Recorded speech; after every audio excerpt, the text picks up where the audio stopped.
first time ever. Hear you loud and clearly. And it was going place. That stuff's great. But the game is not a roguelike. Boomer shooter. Bang.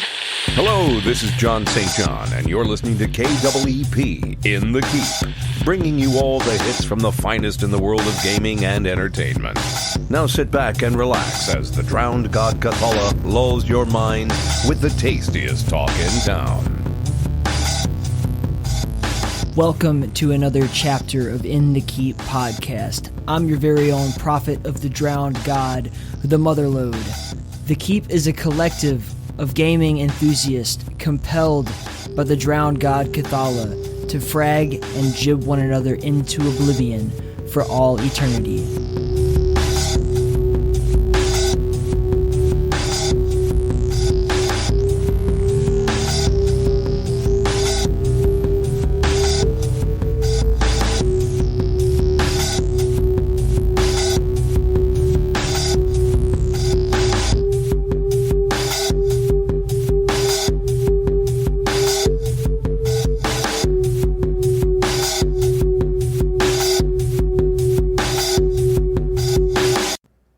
So there are a million reasons why you should not listen to this particular podcast. I'm going to try to talk you out of it, and then if you feel after I do that you should still listen to it, then go right ahead.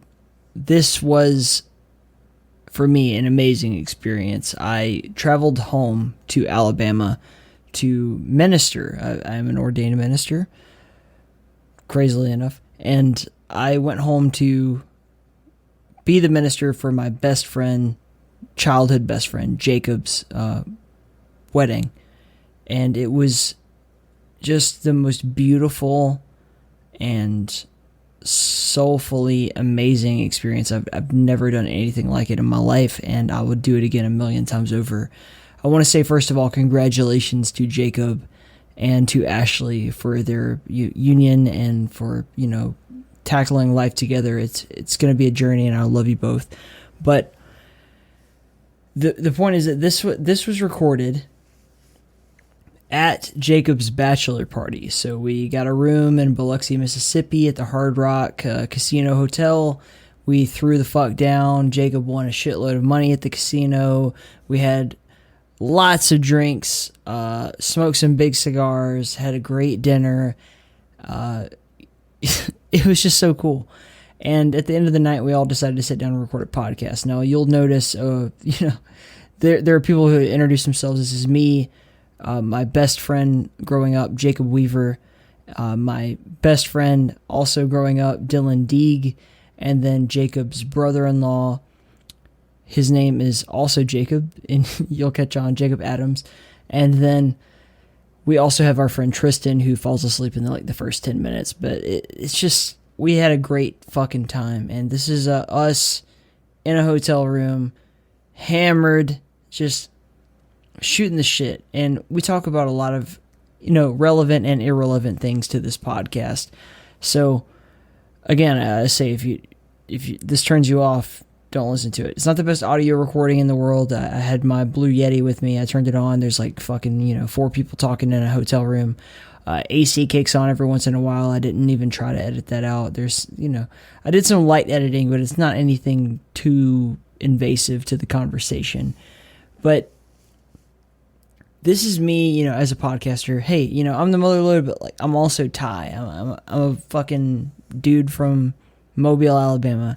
And these are my best friends in the world, and I think that they're both really incredible. I'll let them introduce themselves, but yeah, they're both legal pot dealers up in Seattle. I think that's amazing that they're making a living doing that shit. They both have great aspirations. Jacob is a power lifter and a competing power lifter, and Dylan is a biology student, a very intellectual guy. I'm so proud of where my friends have come. And then little Jake, I don't know where the fuck he's going with his life yet. He's still very young, but he's an amazing guy. I love getting to know him.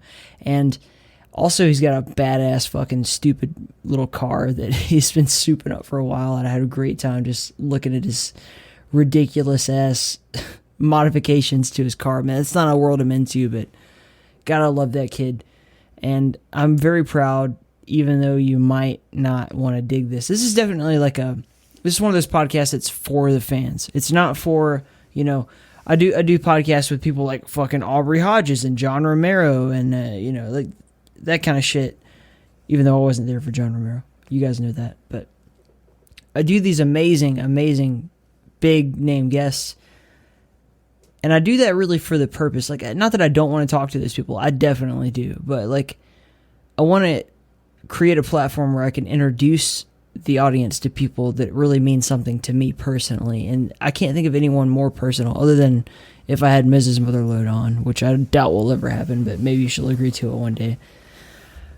Other than that, like, these are the closest people to me in the world, and I'm just very proud and honored to share a moment in time with me talking to them. We're going to talk about music.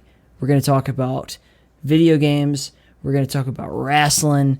We're going to talk about just my perspective on podcasting. You're going to get to hear me talk in an extremely southern accent, which is far thicker than what you're used to here on the show, because I try to shield it, but honestly, it's always there, especially when you're drinking good old PBR, right? Redneck fucking Colorado Kool-Aid type shit. This is a great show to me. Whether or not it is to you is for you to decide, but if you so choose, I'm about to roll some music from one of my online best friends, Mr. Hadakant, some rockin' fucking roll, man, some really good heavy metal shit that he sent over to me. I hope you dig it, and as soon as it's over, we will be in the keep with Jakob Weaver, my best friend, Dylan Deeg, my best friend, and Lil Jake Adams, who is now also one of my best friends. Fuck it, man. Like, how much closer do you get than a brother-in-law to someone? That's a different kind of relationship, and I hope you enjoy it.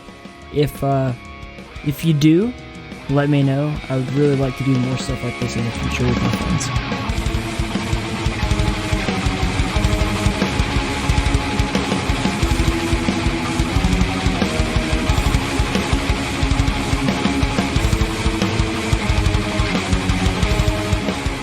Alright, so, we're on the air now.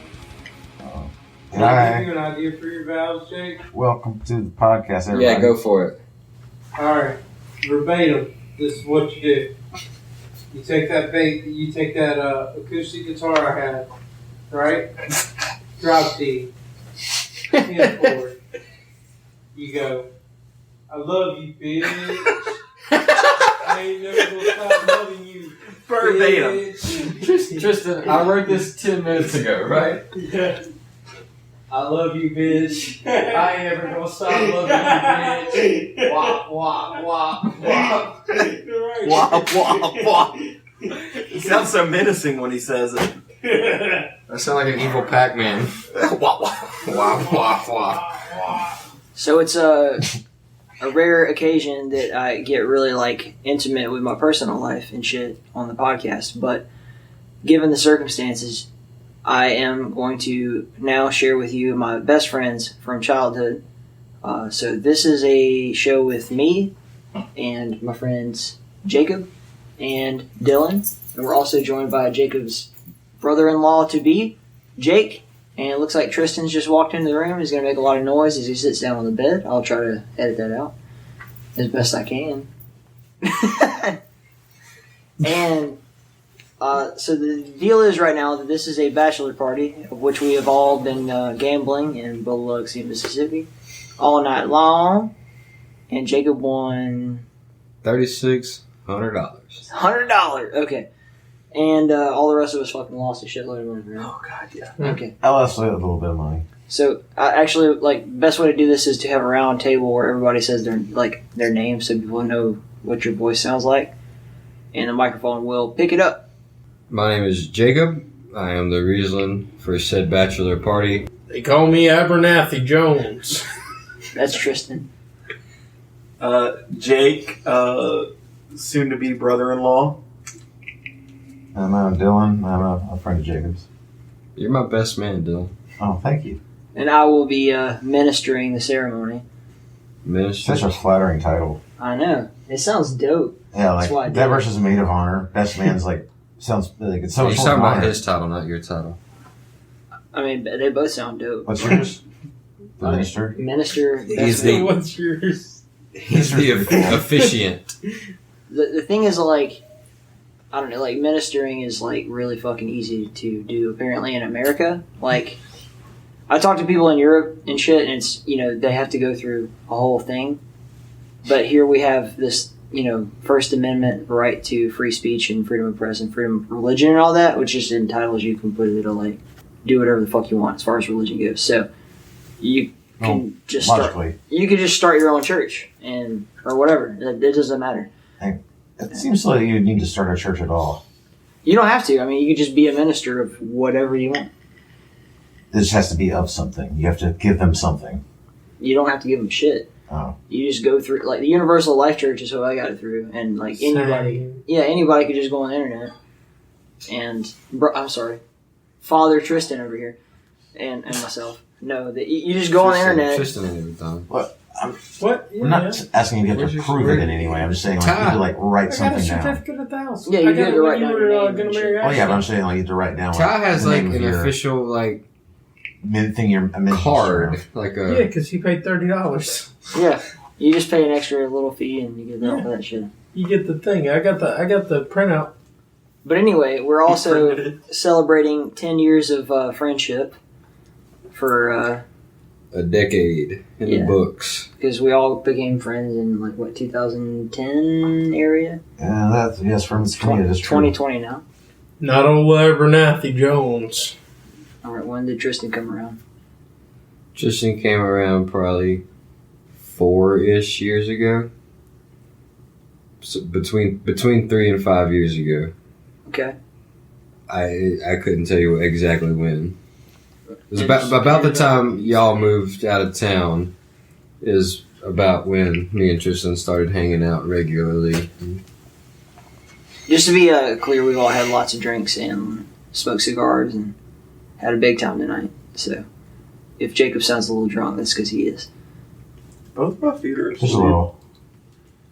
And it's also worth noting that this is primarily a video game related podcast, so we have to talk about video games at some point. But to give some background on what you just said, like we've been friends for 10 years, and you say like right around the time we moved out of town. So like a lot of the audience already knows I grew up in Mobile, Alabama, with these two fuck faces. Roll Tide. And all you other fuck faces that are joining us here. So we're all from the same shithole. But I moved away to Arizona. Well, I mean, I moved away to California. And then to Arizona after that. Or back to Mississippi. Yeah, Mississippi. I moved around a lot because of my job. But, yeah, that was in 2015, 17? I think I started to Yeah, get you ready to started- live. And then 2016 is when I actually left. Yeah, you left in Okay, 2016. yeah. And y'all were shortly after me, but y'all went to Seattle. Yep. Yeah, like I went to Seattle. I don't know. I think it was a few days before you shipped off. Actually, like it was really weird how the time I lined up there. And y'all are in the marijuana business. Tristan, could you make less background noise? Possible. That'd been funny if you asked him if he could make more. Could you make more background easily. noise? But then I guess that'd be antagonizing him. So you shouldn't have done that. You're right. So, See what I mean? Dylan, our bud tenders / managers at a retail cannabis I am a store. bud tender and he's a manager I slash still, bud tender. I still bud tend more than I'm like the. I am not a manager on slash duty. anything. Well, I said slash like to encompass both of us. And or whatever. Man. I'm being pedantic. You just rolled your eyes. I deserve Shallow and pedantic. that. Yeah, that is the quote from that one do thing. you guys want to define the word pedantic?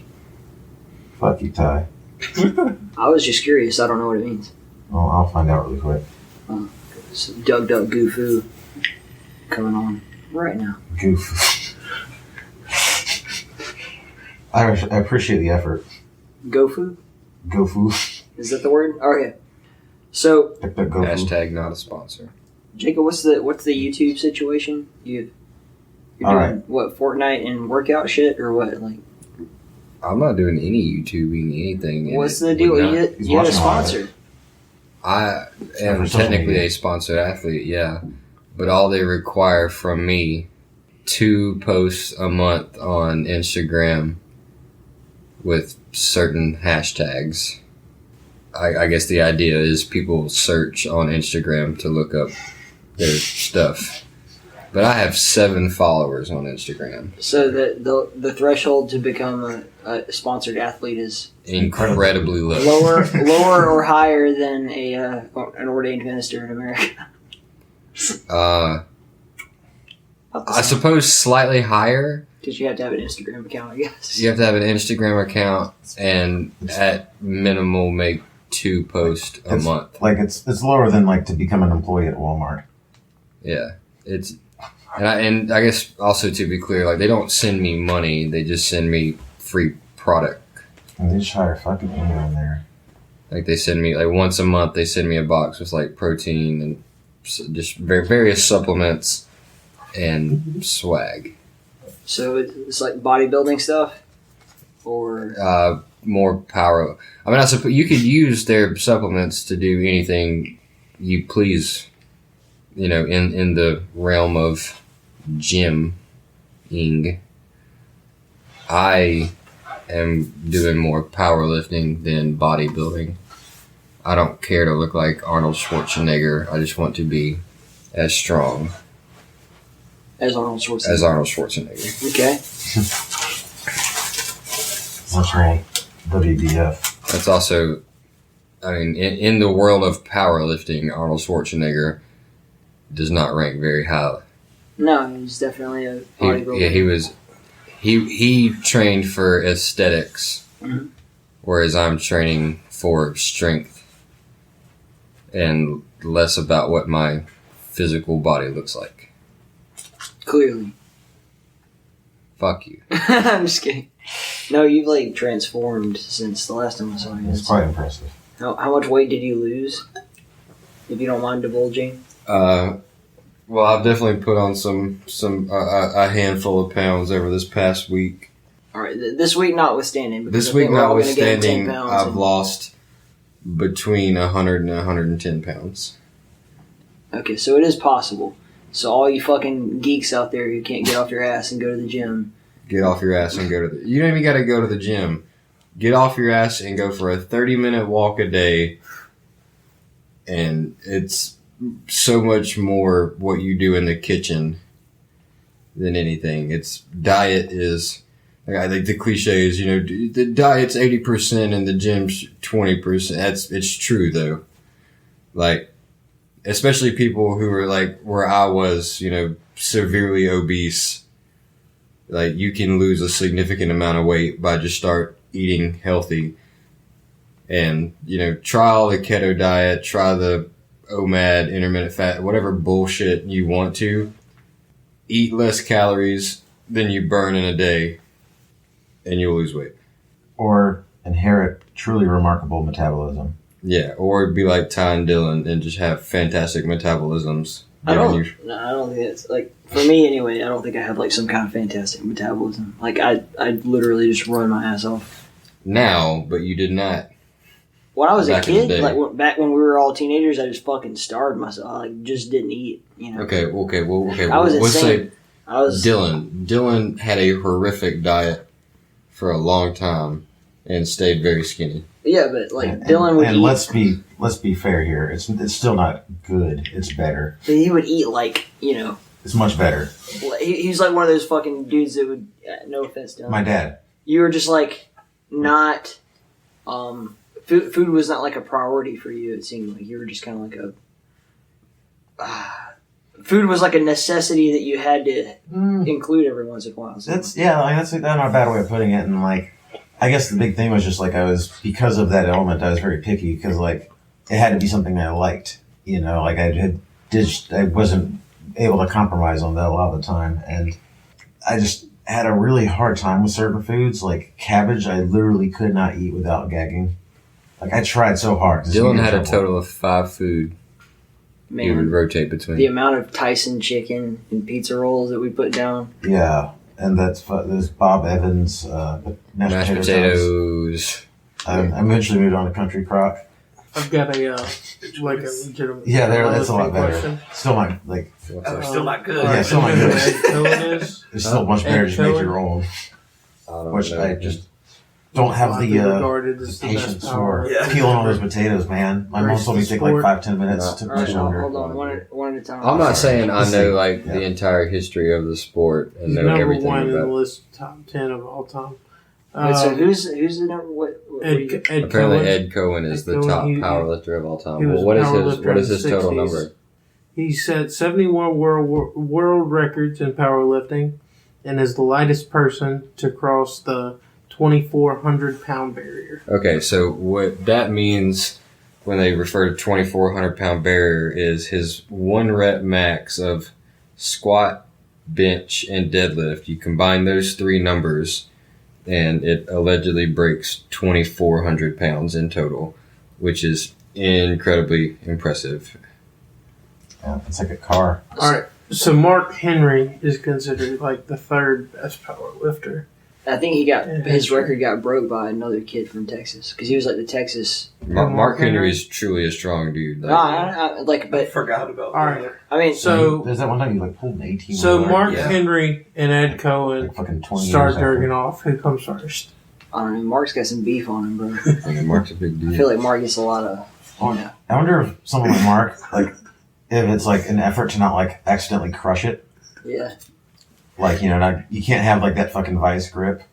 He's got I mean, well, it would be less that than I would think more like, because I've been like training, powerlifting for 2 months now, and my hands are already just so ate up in calluses from just gripping a bar so much. Yeah. Like just like people who have been doing this for years, keel like hauling your dick. like there's a dude that like I follow on social media that I get a lot of like information from because I think he's entertaining and smart. He's at least seems like he knows his shit. We all listen to Joe Rogan. It's not Joe Rogan. I don't listen to Joe Rogan. Like he showed a video of his hands and it looks like fucking what's that dude, Elephant Face or The Elephant Man. yeah. David Lynch. Like his hands are absolutely like he's got calluses on like every digit of his fingers. Yeah. And like all over his palms, not just on the, right under the finger on your hand, on your palm. Yeah. Just all over. Like they're absolutely disgusting. And like, I think at a certain point, powerlifters like have to buy pocket pussies. When I was like really They break the plastic. They get like reinforced steel ones. when I was really into wrestling, like that was kind of I was into. I guess you'd call it powerlifting, but it was like Olympic style, like 5. I literally did the 5x5 program. Yeah. But I would like because like what's his name, Mehdi, he would say like do Monday, Wednesday, Friday, and take the weekends off and shit. And I didn't even do that. I would just do every other day. Yeah. But that was when I lived in Citronelle, Alabama, and the only gym in town was closed on Sundays, so I had to work around that too. See, I take Saturdays off, which Saturday is my Friday in my work week. Mm-hmm. And that's the only, I at the very least do cardio on every other day besides Saturday. Yeah. So like, what's cardio to you? Cardio is a run or a walk. Mm-hmm. Here recently, I've been incorporating the row machines. I think those are a lot of fun. I try to do like some HIIT style cardio on them. I don't know. Like, I don't take exercise as like a regimen thing for me. It's just like running is just like therapeutic. And it's like more for my mental health than my physical health. Yeah, running or just going on long walks. I really do enjoy. Occasionally, Dylan will join me on my walks. Yes. That's always fun, just to chit chat and bullshit while we just walk around. Very North Seattle. Yeah.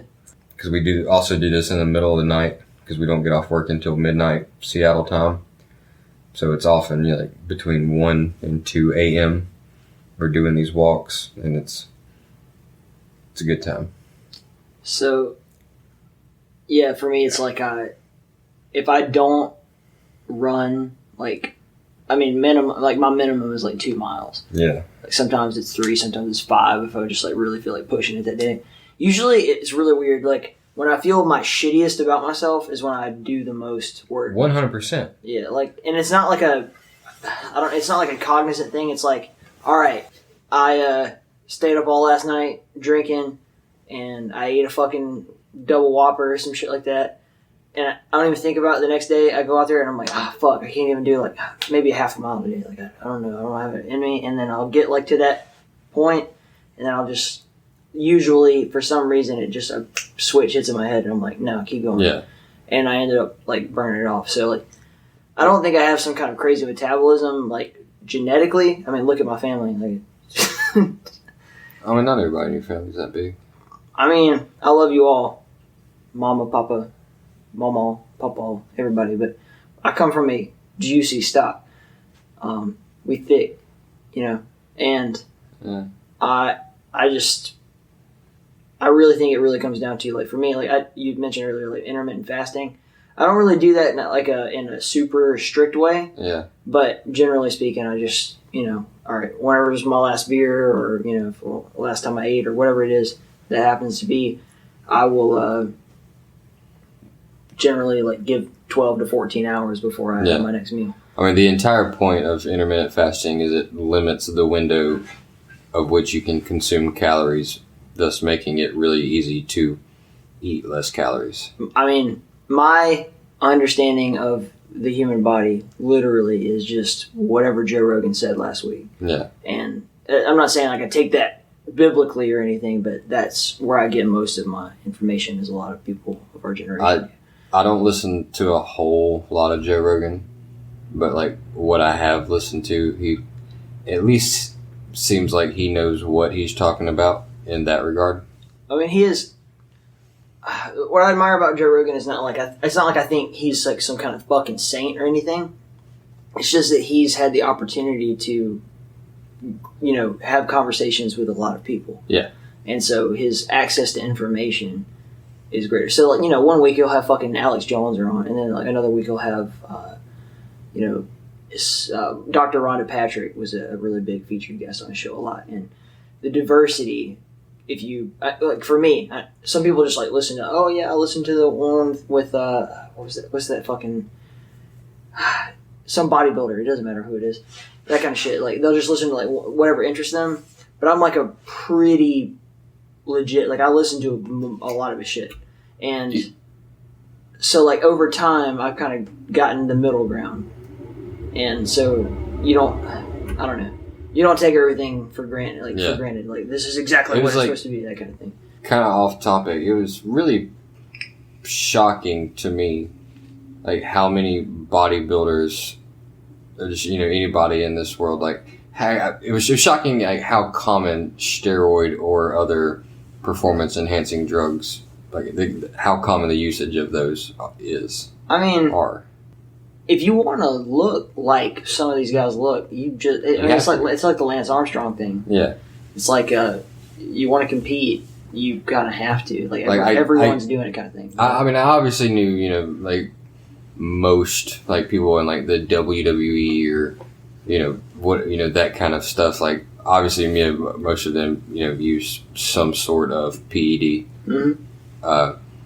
But like guys like Eddie Hall or Brian Shaw, you know, just the top of the class, like strong men, you know, in that world. Because strong men in powerlifting are different. Yeah. Because, I mean, there's just different events that you know, compete in. Yeah, powerlifting is very restricted to, like, the Olympic, you know, barbell. And then you're doing deadlifts, bench presses, and... Yeah, deadlift, squat, bench, deadlift. Those are the three, that's the only three things that matter in powerlifting. But a strongman competition is, like, lifting Atlas stones and, you know, pulling trucks and things of that. Now, Olympic powerlifting is different. That's like the clean and jerk and the clean and snatch and, you know... Both of those. The clean and snatch. Like, while, you know, similar movements... Basically, like, a deadlift is just pulling a bar off the ground in its simplest form. Whereas, like a clean and snatch is, pulling the bar off the ground and then flipping it up to your chest. Mm-hmm. It's like additional movements. Yeah. So obviously you can't, do as much weight.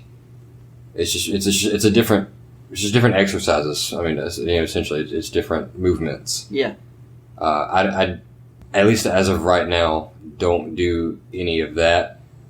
I'm not going to say I wouldn't. It's just not what I'm training for right now. I'm training for like strictly squat, bench, and deadlift. Yeah, I mean, it's whatever your goals are. Like for me, like my kind of philosophy on health, and I'm not like some fucking health guru. I'm sitting here smoking cigars and drinking beer all night and doing shots of Maker's Mark and eating nachos. But Jameson.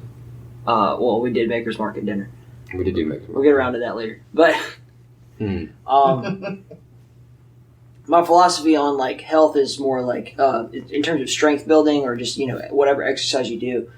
To me, it's like what are the practical things that you do in day-to-day life, right? Yeah. So how often are you not a whole lot of practicality in right? that. So for like bench pressing, Yeah. right? Or, a lot of fighters would say the same thing. It's like, why even focus on unless your goal is to have a big chest or or win a competition that involves you lifting shit off your chest? Well, see, how often in life do you lay on your back and push something straight up off your chest? Well, see, that's the thing. Like, I'm not. Yeah. I obviously, like, in the act of increasing my squat, bench, and deadlift, I'm increasing my overall strength just for anything. Like, I am training for squat, bench, and deadlift to do competitions in squat, bench, and deadlift. Like Right, that's what I want to do That's your as goal. of right now. Yeah. Like, yeah. Like when this all started, my goal was weight loss. I lost the 100 and so many odd pounds.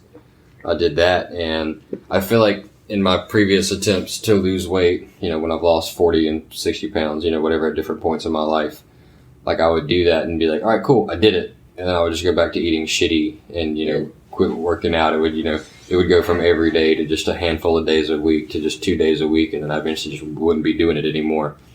And I think like the difference in those other times and this time is I've added another goal. So I'm, still working towards something. Yeah.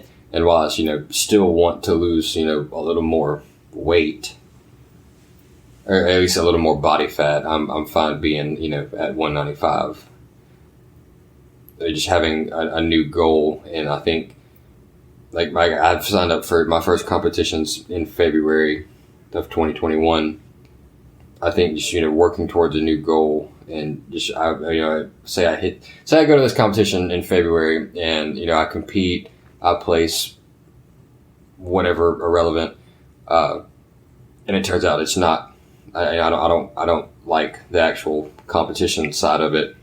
Maybe I change. Maybe at that point I start training for some more, like Olympic powerlifting stuff, or start training for more strongman stuff. Because I am not so old that I could not get into that sport. Yeah, strongmen have like a longevity to them. Like you see guys competing in their like mid 30s and stuff. Yeah, I mean into their mid 30s, yes, which is still a decade away from me. But it's not. I mean, some sports you can play, well into your 40s. Yeah, I mean, let's say football, for instance, right? You could be a quarterback into your 40s, your 40s, yeah, but definitely. You're not going to be a fucking. You're not going to be like linebacker. a lineman, and like that's my body type. Yeah. I mean, I'm not overall big enough at 5'11", 195, but yeah, I guess that is my general body type. To kind of tie that into the theme of the podcast, a lot of what I talk about is that like esports has an incredibly low threshold for like in overall. If we're talking about esports in general, yeah, has a very low threshold for age, right? So like most esports athletes, or cyber athlete, whatever the fuck you want to call it, whatever.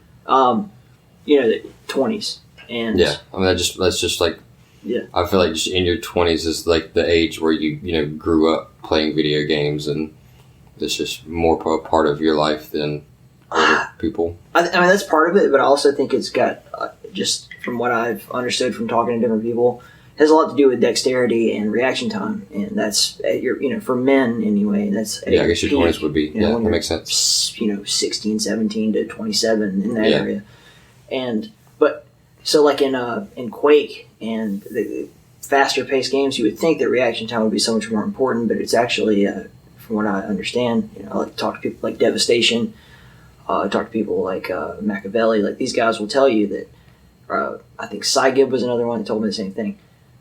That in games like Call of Duty, with like low sensitivity aiming, that kind of thing, the reaction time is a much bigger deal. But in games like Quake, it's like a chess match. Because like that's another part of this that I kind of want to like share with my audience about. We like the three of us played Quake 3 together, when we were in high school, and Jacob, you kind of came around later on. Mm-hmm. But playing Quake 3 together was like a huge fucking deal to me. Like that was like that shaped what I now do. Shut him up. Fucking get him out of here. Tristan's snoring. You're snoring, Bo. We need you to walk to the other room if you're gonna crash. That was a huge fucking deal as far as like getting me to where I am now. Anyway, point being, the whole point I was trying to draw here is that the threshold for esports athletes stretches far beyond that, because the best player in the world right now is Rafa, and he is in his 30s, and I think he'll probably still be playing in his 40s.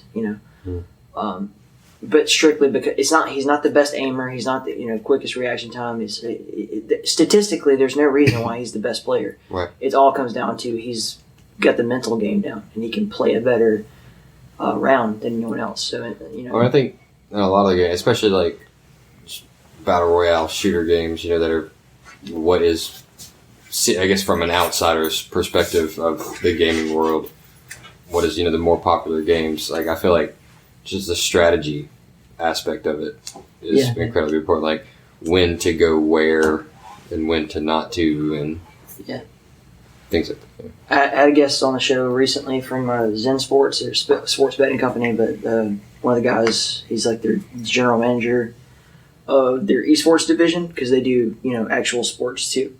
Cool. But he was talking. He's a big Fortnite guy, and we were discussing how Fortnite, really comes down to building. It's what kind of separates it from other games, because it's a shooter, but it separates itself from like PUBG, from Call of Duty, all this kind of shit, because of the building aspect. Yeah, and like I personally I would not ever play Fortnite for the shooting. Yeah, there's it's not a shooting. It's what's around it. Yeah, like the shooting itself is just not great, and that's kind of, I guess, I am bad at the building, so and the shooting aspect is more appealing to me, I guess. So that's a big part of why I just don't click with that game as well as something like PUBG. And to me, like the reason I started playing Fortnite when it at least first became popular, I don't much play it anymore, is it's more of a they try to make it more of a video game and less like realistic in terms of just the combat. Like obviously the fact that you can just randomly just build a wall in front of you in no seconds. I mean, there's going to be a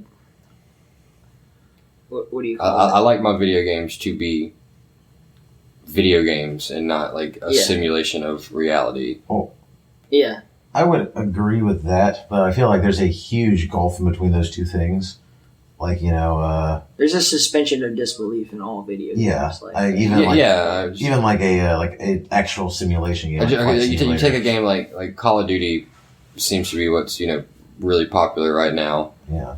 Again, from an outsider perspective, from a guy that does not play a lot of video games, it seems like it's meant to try to look realistic and be realistic in like the physics of it and the images of it. Just everything about it's meant to be very realistic, and Fortnite is very cartoony. Yeah, that's kind of Dylan, you have something to say? Oh, I'm sorry. I was just gonna jump in there. So with the Call of Duty thing, I see what you're saying, but I think Call of Duty plays very cartoony is the difference. It's the graphical style is much more realistic, but ultimately if you want a realistic shooter, I probably can't think of the best example of one, but just for an example of something I've played, Rainbow Six would be an example of something that definitely makes much more of a length to ground itself a bit. And there's some ultimate example that I just can't think of right now. Escape from Tarkov. I was going to say Escape from Tarkov. Yeah. Squads. Yeah. That one's very intense. I feel like a long time ago, SOCOM was pretty popular for that sort of thing. Yeah. I did I did watch a handful of people play that Escape from Tarkov game. I've never even heard of And that. it's one of the most realistic. Yeah. In terms of That interests me. gun handling, it's probably the most realistic game on the market. Like, And also one of the hardest games to play. definitely, it's got a lot to manage. I find that very interesting. Like that sort of thing does definitely draw me into some things. Like I'm a fan of the challenge, and I like the restrictions of having to work around the restrictions of like realistic things like that. Like I like strategy games, like this new Among Us game. I want all of us to play that really badly. Oh, dude, that'd be dope. I mean, we're all. Have you guys played Unfortunate Spaceman? No. It's very similar to Among Us, but it's a first-person like horror game. Yeah. Shooter, and so I mean, for me, that makes me more interested. Also, it's like New Blood Interactive made it, and they made Dusk, and I love Dusk. So, but it's very similar kind of premise, and you're all trying whodunit kind of game. Like so, in Unfortunate Spaceman, like one of you is the a space monster alien thing, but you disguise yourself. And no one knows who it is. It's very similar to Among Us. I've just been trying to get someone to play Gmod Murder with forever. I'm never gonna fucking be into Gmod, man. And I can't get into Gmod, but I feel like people who aren't into Gmod can still have a lot of fun with Gmod Murder. It's like it's just a game within a game, you know. I have a lot of fun with Gmod, but if you do it by yourself, it is not a fun game, in my opinion. I just think that everything that you can do with Gmod, and this is like kind of counterintuitive to me because I'll turn around and have the opposite argument for like Doom mods and shit like that. Mm-hmm. Everything that you can do in Gmod has an existing better alternative in the market. So like, we could play Gmod Murder, but we could also play Among Us for $5, or we could play Unfortunate Spaceman for free. And have a better experience. Gmod is only $5. Yeah. So like, I must have dropped it since I bought it. I own it. Yeah. I bought like 5 or 6 years ago. So like that would be like a very expanding platform versus one game for $5. So I'm not saying Gmod's an amazing game by any means. I mean, I think it's really cool. Yeah, no, it's an awesome game. Fun physics. You can do whatever like whatever you want. To me, like the playground and like fucking around aspect is like something that's very appealing about it. Like Jacob, you have that realistic car damage game you were BeamNG. Yeah, BeamNG. Yeah. I like that one, which I guess goes against my point like for fucking why I around with like physics Fortnite. is fun. Like I like that a lot. There's more of it in games. But this is we could not be further away from genre here, but like as an actually a big issue I had with the Little Big Planet games, which I really liked. Like I thought like as games was really good, and I thought the creation suite was just it's the most detailed, insanely like just great shit. But it's like of all the incredible variety of genres of game you can make in that, like none of them are like very good. And I think that's the issue Dreams is having right now, which like I don't know if I'm familiar with that. Yes, same team made that, came out earlier this year. It's basically just like the core idea of that create deal. You've probably seen like a Donkey video on it or something. I feel like I've watched you play it. I don't know why. I have not played it. But like maybe something else. PlayStation for years now has like struggled to create characters that people really resonate with. So like, if you think back, hear me out. Okay, go ahead. Think back to like the time of Crash Bandicoot and Spyro, and then go a little bit further back. You got Mario, you got Jack Kirby, and Dexter. Jack and Dexter. That was my shit. You have these like characters that you see their silhouette, and you know who they are. Yeah. Sackboy is not in that Hall of Fame. Sackboy is not in that Hall of Fame for sure. I don't know who that is. That's the big little bit. Is that little big? Okay. Yeah. Yes, the little brown guy. Yeah. He's a sack. He's a boy. Yeah. Very cute, but yeah, they definitely did not catch on in that way. I was gonna say in response to that though, like as someone who isn't really like I really don't play a lot of big AAA titles these days, and like that's diminishing by the like as time goes on, as I find other shit that I find more interesting. But they seem to I think they have seemed to do really well actually, because they did kind of they kind of like were working from behind the previous generation. This generation, they basically just kicked everyone else's ass in terms of like sales and like installments in homes.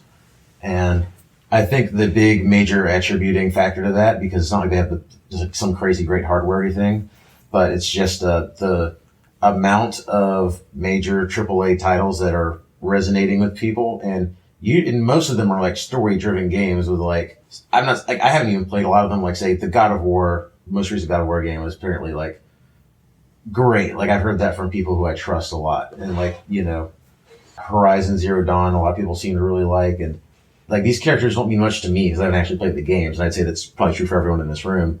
But they seem to be resonating with somebody.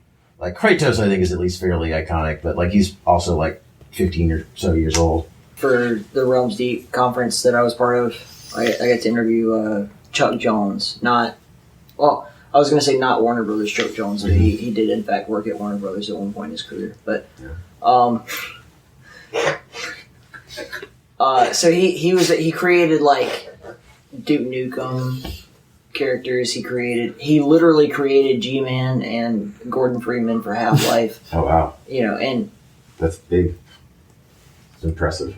And then he went on at Warner Brothers. He made a bunch of stuff for the Middle Earth games, like Shadow of Mordor and all that. Not Shadow of Mordor, but I think before the other that, ones. Guardians of Middle Earth kind of stuff. Oh, but way before that. But he had a lot of as a character designer, as an artist, for video games, and having a resume of like this is what iconic characters are like in games. Like how much more iconic do you get than Gordon Freeman and Duke Nukem in my mind? Like those characters like Solid Snake, Doom Guy, Mario. Like these are characters that are just really resonate through time. Yeah. So like to me, when I think about that, because I don't even think the game has a lot to do with it. You can make an excellent game, but if it doesn't have an emotional connection with the audience, then it won't last. I think an issue with that lately, like this comes back around to what Jake was talking about earlier, is that realism versus non-realism. Because I think a big part of that, say like Sony's a cash cow and like big money or just critical acclaim game for the past 10 or so years has been Naughty Dog stuff. And those games, while obviously heightened in a lot of ways, are grounded in some sort of reality. And their characters, while like extremely well written and voice acted, are just dudes.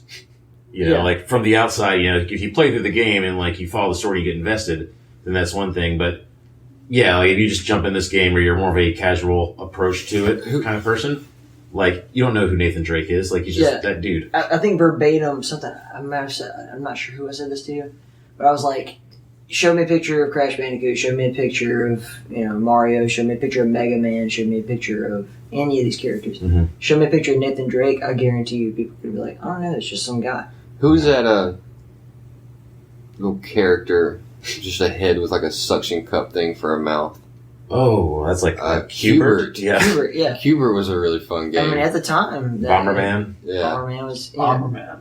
But that was a trend in the 90s, is that you had this art style that was actually limited by what they could do with the computer. Graphically, yeah. But that forced them to be very stylistic and such that it became a trend to like, okay, we need to create like a character. So like Jazz Jackrabbit was like the PC equivalent to Sonic the Hedgehog or to Mario, like the PC platformer at the time. And there were lots of attempts at that, obviously. Glover, remember Glover from the N64? Like, that sad attempt, but like the same style remains. Like, we just need to make a really simple looking icon that can, whatever, sell merchandise. Brand recognition. Yeah. I was looking here because I'm kind of curious about this now. Just, this discussion about, iconic characters and, like looking through recent years, because like I'd actually say like even like less so than a PlayStation thing, that seems to be like a kind of a AAA major gaming industry as a whole thing. Like other than Nintendo, obviously, but they're still like kind of coasting on characters that are 20 or 30 years old for the most part. And there's not a lot of great examples. Like I will give this to Fortnite or Minecraft even. Like while maybe they don't have the characters, like they have extremely distinct art styles. So like if you see something from the game, you can kind of instantly identify it. I think Minecraft is in the group. Oh yeah, that's transcended Yeah. video games altogether. Yeah, like, Minecraft is like part of that's just like zeitgeist. that's like Legos in our day. Yeah, like I've literally never played Minecraft, but there's not. I played a small bit. The appeal was lost on me personally, but I've clearly I'm in the played minority. an ample amount of Minecraft. There we go. Yeah, And I mean, hear it from a Zoomer. yeah, it's especially with friends, it's one of my absolute favorite games to play, and that comes from someone who hops on COD for 6 hours at a time and only plays Search and Destroy, because I love the strategy aspect, reading how people play, everything like that, and then I can hop off a game of Search, go hop on Minecraft, and have 20 times as much fun as I was on COD. And it's just, you can do whatever you want, as much as you want, as many times as you want. Like, you can have your own village, you can have your own kingdom, stuff like that. And it lets your imagination just run wild, do whatever it wants. Yeah. I've played the game for 8 years now. I mean, I can't think of another game that I've played for 8 years straight. That's What game? Minecraft. Yeah. Oh, yeah. Yeah, I mean, I think imagination is a big operative word there. Maybe, maybe that's why like it resonates more so with younger audiences. It seems, and then obviously once you've started, like it's like then you're with it for life. Yeah. Like me, like if I had never seen professional wrestling and I just saw it now, I'd probably just like what the fuck. But I started when I was a kid and they got me. So Minecraft. So like a big theme of the show is like I talk about how Doom and Quake are these open source moddable games, right? Like so these are the first games that were really open for the community to like, all right, anybody can just take this code and make a map, and that kind of, and that with less guidance and less control created a huge everything we've talked about so far, like Call of Duty. Everything on the Gold Source engine, Half-Life, all that shit, all the Valve stuff. Basically every first-person shooter other than Unreal and things derivative of Unreal took something from the Quake engine, which was developed by id Tech, which is also made Doom. And not to just keep harping on that, but the fact that it handed the creativity over to the player made it, we're still talking about it 25 years later. And I think that Minecraft is an interesting derivative of that, because it's not like this totally open source, like do whatever the fuck you want with the code kind of thing, but it literally with the part of the game facilitates you as a player to do whatever you want with it. It's like a sandbox. Yeah, like creativity is the entire point of the game. Yeah, and I think that's why it will last. It's crazy because there's also like an ending to the game that you can reach, but I had no idea. Yeah, there's like no fucking. Yeah, there's a huge ending to the game. You gotta beat the dragon. Yeah, you gotta beat the Ender Dragon, and I mean, there's some people that have played Minecraft for years and have never done that, because you can just hop on that game and say you want to go fight the Ender Dragon. You can do that. Say you don't know who the Ender Dragon is, and you're just hopping on this game just to have fun, build stuff, and hang out with your friends online. I mean, it's crazy. Like, name any other game that you can just do that with that's been that popular for this long and I mean, still growing. That's why, like WoW or anything that involves social interaction and not in like the CS:GO social interaction, where it's just fucking people's mothers. And racist. Anything like that. The racist shit too. But where that's like a kind of just your inner chat room with people. But I mean, like when you're working towards a goal with other people, or you're fighting against someone and learning from them, that kind of thing, or it's a sport. These are different things. And for the casual audience, because people really get wrapped up in like the esports thing when they're talking about this kind of stuff. But when you get into a community like like mine or whatever, and you're constantly exchanging information with other people, and you get to know them as a human being and not just as this like icon on the internet, that is another huge avenue into gaming culture, I think. Mm-hmm. At least for me, it was. Yeah, I mean, I think that's that is gaming culture. You know, it's the people, and maybe that's I think because like I think about you're talking about the casual audience, and I'm trying to kind of assess like where do I fall in that spectrum, and I feel like I'm pretty I am a lot video game nerdier than I'd say like the majority of people, but there's still so much above where I'm at. Especially like talking to you and like I'm not on a Discord or anything. And I think that's the main difference. It's just like I haven't made any reach into like being part of like one of those communities that exists in these video games. Because I think that is like that's the thing that sinks you into it. And I'm sure there's some sorry fuck out there who's like obsessed with solitaire, but like something that is just endlessly staring into the void. But almost all these things have some sort of, if not a multiplayer component, just a community, like say Tetris, for example. I'm sure there's like all sorts of discussion that people have about Tetris just because they love it so much. And now it is multiplayer, but like even before then. I mean, speaking as your friend, yeah, you're you're not like this hyper game nerd. Like if anybody here is a hyper fucking game nerd, it's probably me and Jake, but. Not that Jake, the other Jake. Yeah, we can see. We'll let the audience sort it out. And the one who's not getting married. But right now his sister's getting married, so it's gonna be fun. Yeah. But have a good time. Where the fuck was I going with this?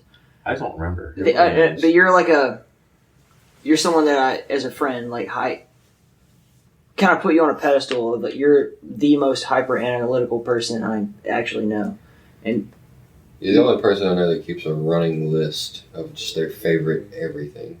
I don't really do that so much anymore, but like I did do that for a long time, so I get what you're saying. Well, I'm just saying, like, I can ask you, like, what is your give or take top 5 favorite any category movies, of movie or something like that, music, and you can give me. I could pull something out of my ass. I mean, yeah, but you like, you could give me a list of just any.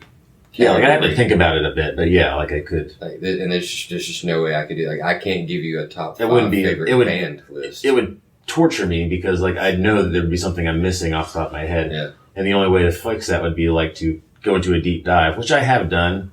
Like I told you about this, we were talking about this not long ago. Yeah, and like there's probably 5 or 6 bands whose like at one point I want to say when I was in like college the first time.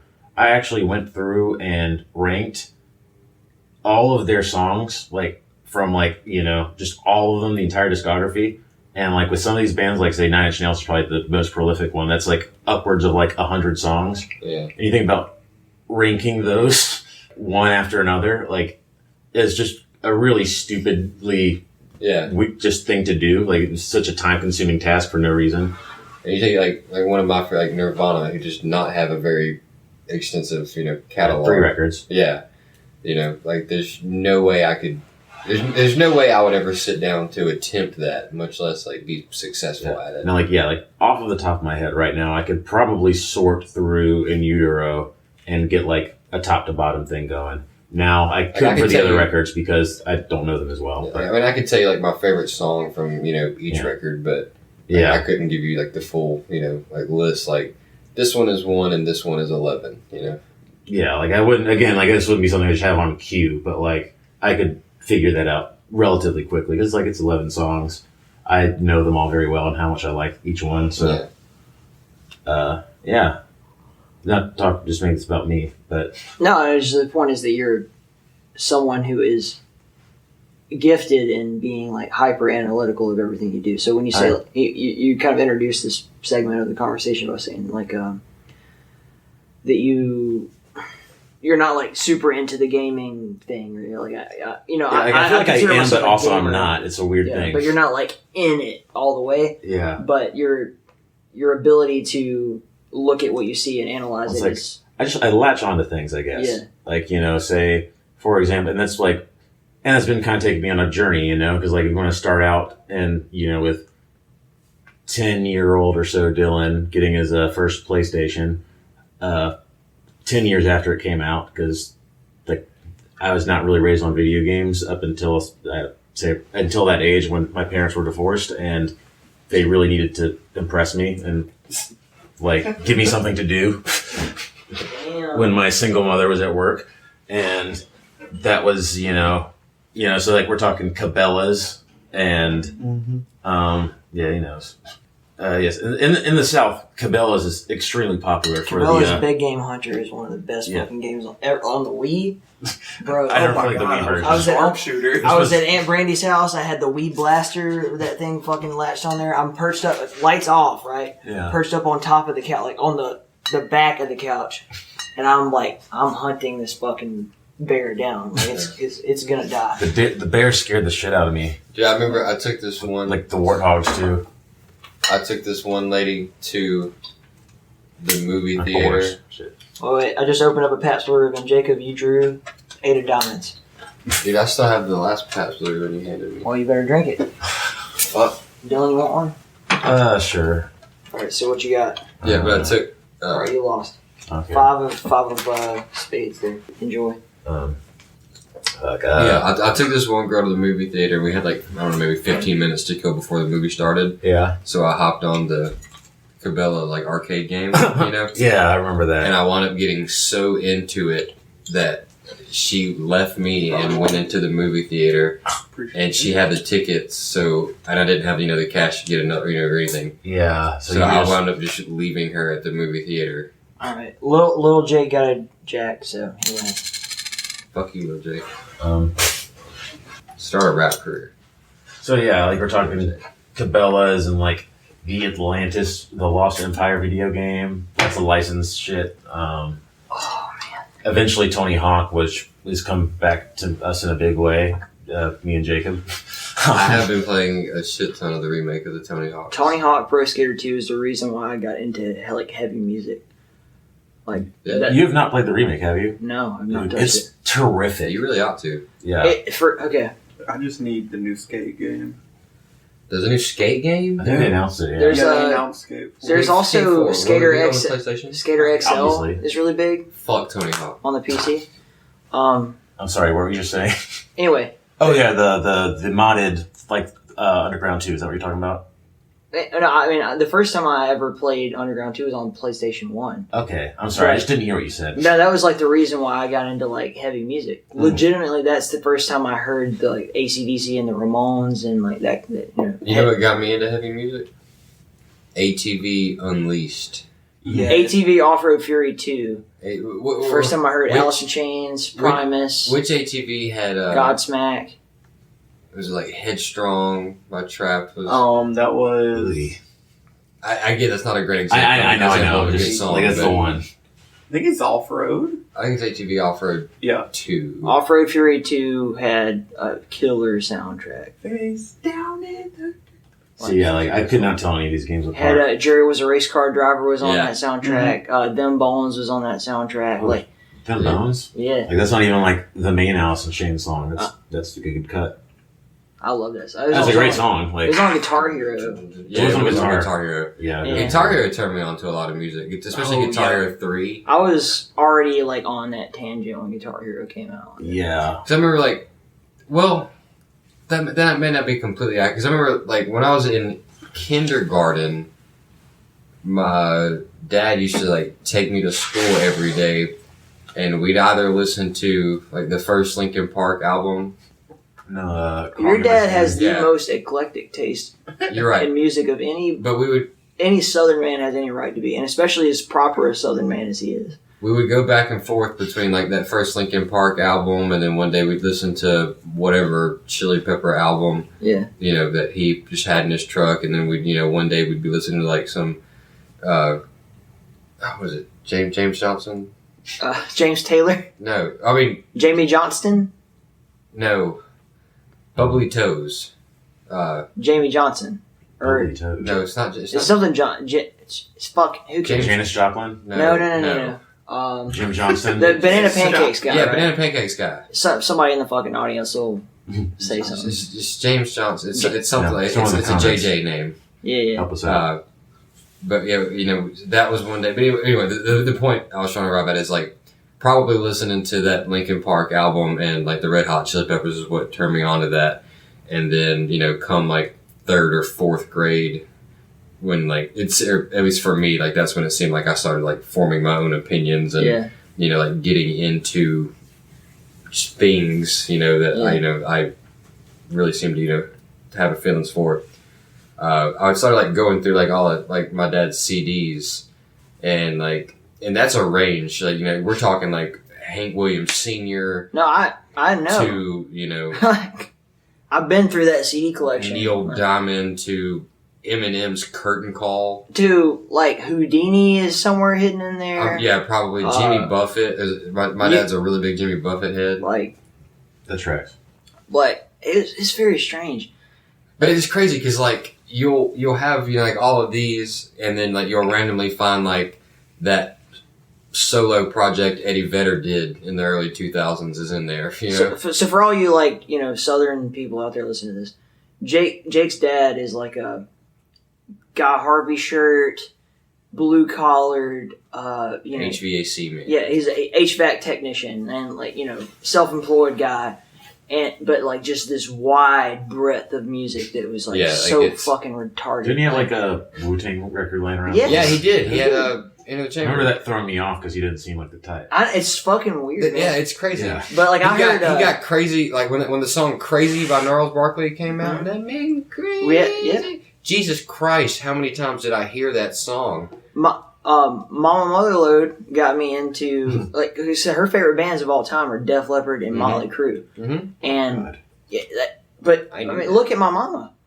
That's not. Yeah, I love your mama to death, but that does not seem her. Yeah, like we're not cranking out.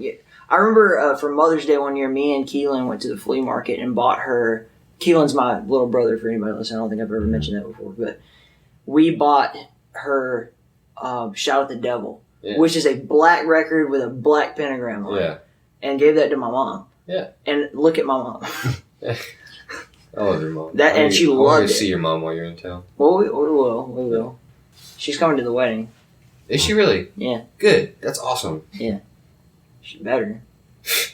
I'm officiating that motherfucker.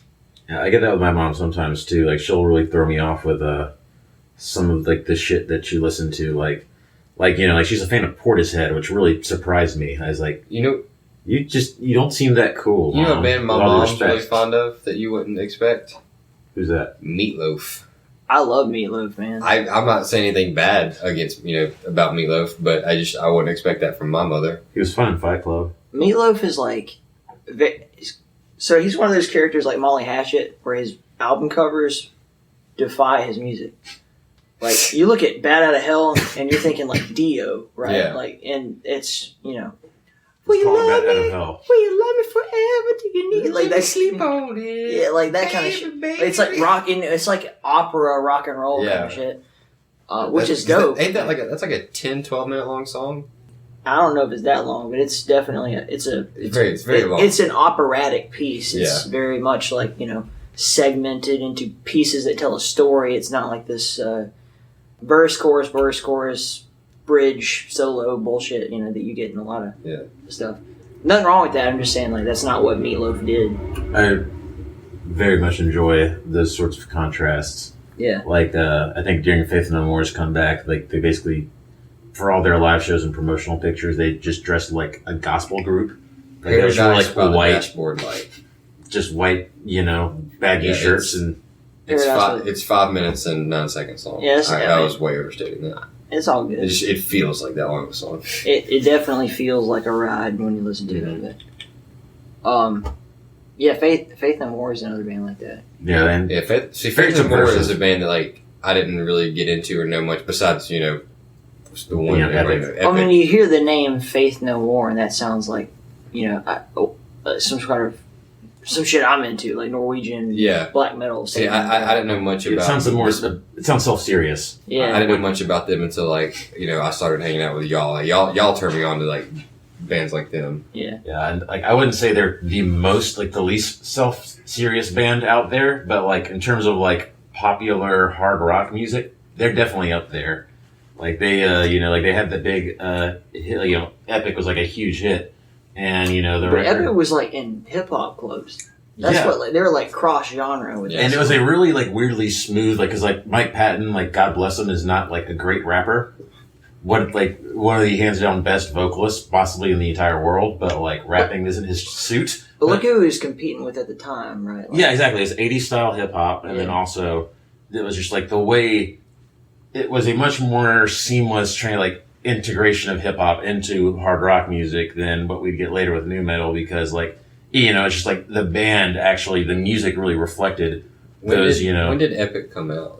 89 or so? Yeah, it was 88, 89. Really? Yeah. Because they had, who was the original singer of Faith No More? Chuck Mosley. That was in the mid 80s. Yeah. Wow. I didn't realize that. Yeah. So, and the record execs, they had kind of their big three, because hair metal was dying, as legend has it. And, Nirvana ended up being the huge breakout there, but the three bands they were eyeing, were Nirvana, Pearl Jam, and Faith No More. And, because they all have these great breakout albums, and they're holy shit, this is the new thing, because they're all very Guns N' unique. Roses. They're completely new, and they're all unique alternative rock. And Faith No More, while Nirvana and Pearl Jam both parlayed that into extremely great success, Faith No More just goes out and puts out the weirdest ass album immediately after that it just guarantees that they're not going to be a huge commercial success people were hoping they might be. And it's earned them a very loyal and large fan base, but it definitely wasn't they actively rejected becoming a huge popular band because they wanted to do other shit. I would put Promise. GNR in, Promise wasn't a huge commercial success. That's what I'm saying. They very easily could have been, though, but they chose just to with their talent. They Yeah. chose to do something more unique and more just what Les- they were wanting to do. Les Claypool can write a mean hook, obviously. Oh, God, yeah. Les Claypool's I really do one of the think, best. I think Guns N' Roses, Yeah. outside of the grunge stuff, was the nail in the coffin of hair metal, traditional 80s hair metal. Yeah. I mean, Because they were still that kind of sleazy, they had big hair and all that kind of shit, but they sounded more, I don't know the word to put it in. it had teeth. I'm not, I don't know, they just had some kind of It had different grit vibe. to it, I'm hair not metal- I'm not singing the praises of GNR. I'm not a GNR fucking guy. I'm just saying, I think they, Me neither. I can respect their role and their level of talent. because they came from LA Guns and what was Axl Rose's band or whatever the fuck, and they just transitioned into the 90s, with seamlessly. and I mean one relevant album. Everything else they put out was fucking garbage as far as I'm concerned. One Appetite for Destruction is all top to bottom fucking great album, and people can argue for the Spaghetti Incident all they want, and that's fine. I don't really care, but You're not repping Use Your Illusion. whatever. I don't know. I couldn't even tell you what songs. I'm sure there's GNR fans out there. I'm sure that are Welcome to the Jungle is on Appetite for Destruction. Everything else is a mystery. Yeah, Sweet Child of Mine. All Paradise City. Is All those big songs are all on Appetite for Destruction. pretty much. Yeah. Oh wow. I mean, they did other stuff Civil Sweet Child of War. Mine I can do without. It's like Boston. Every popular Boston song came off Boston's first album. Well, they're all in the same fucking key and they're the same song with different lyrics, basically. That's more or less true for Pearl Jam too. Yeah. I'm just saying. They've had I love other Boston popular and I songs. love Pearl Jam. So. I'm not saying any bad other bands. You're talking I'm talking about about their hits. AC/DC. AC/DC is the same. Yeah, Y'all we're heard that new we're song? having a discussion about a transition in musical history, not about our opinion on their music. Yeah, I'm not. I'm Yeah. AC/DC is definitely kind of that way, but even then, they still have other records in Back in Black that, there's Highway to Hell, there's some of the records with that first guy. Bon Scott. Bon Scott. Those were some pretty seriously huge hits too. AC/DC, they're putting out a new album soon. had this year. a transitionary period, when Bon Scott died, because they were pretty straight rock and roll, and all great, with, it's like the Beatles, I'm not a big fan of the Beatles, and people are like, wow, how could you not like the Beatles? I'm like, because they sound like everything that comes after them. Mm-hmm. It's not like I hate the Beatles, it's like, they sound like every other band because every other band tried to sound like the Beatles. So something I will say about the Beatles, without actually knowing for sure, I have gotten some accounts that I haven't, like, you know, that if you go deep into their discography, it gets a lot more weird and experimental than one might think. I personally haven't really dived into that much. I listened to the first Lennon solo record, and I thought it was shockingly good.